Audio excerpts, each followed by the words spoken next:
2 minutes pour comprendre. Aujourd'hui, l'eau et l'eau qu'on boit. Quelle eau il faut boire? C'est la question que je vais vous poser. Professeur Gilbert Deray, vous êtes néphrologue à la Pitié-Salpêtrière. Vous êtes auteur des pouvoirs extraordinaires du rein. Quelle eau on doit boire?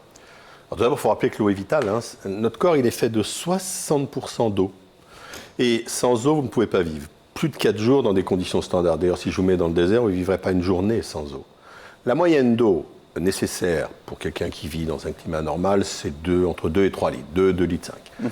Et vous... Qui comprend l'eau et les aliments. Exactement. Ah, okay. Donc vous en aurez environ 1 litre par les aliments, et puis 1 litre 5 par tout ce que vous buvez, le thé, le café et le reste. Il faut boire régulièrement sans se forcer, juste pour être hydraté convenablement. Pas nécessaire d'attendre d'avoir soif.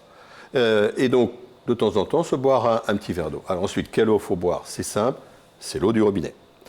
L'eau du robinet, c'est celle qui est le plus contrôlée. C'est un aliment extrêmement contrôlé, 55 points de contrôle. Elle est tout à fait saine pour la santé.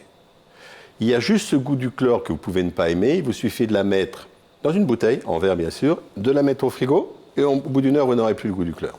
Qu'en est-il des autres? Pour ce qui est des eaux minérales en bouteille, elles n'ont aucun avantage en termes de toxiques par rapport à l'eau du robinet. Contrairement à ce que vous pourriez croire, il y a des toxiques dans les nappes phréatiques profondes. Et elles ont 2 autres inconvénients qui sont majeurs. Le premier, c'est qu'elles vont contenir des microfibres de plastique, du fait des bouteilles. Et le deuxième, c'est qu'elles vont polluer la planète, puisqu'on en produit 90 milliards de bouteilles par an. Quand on boit de l'eau du robinet, souvent, on a recours aussi à des filtres.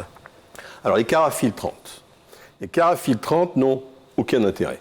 Pourquoi? Parce qu'en fait, elles vont enlever du calcium et du chlore. Le chlore, vous mettez au frigo, je vous l'ai déjà dit.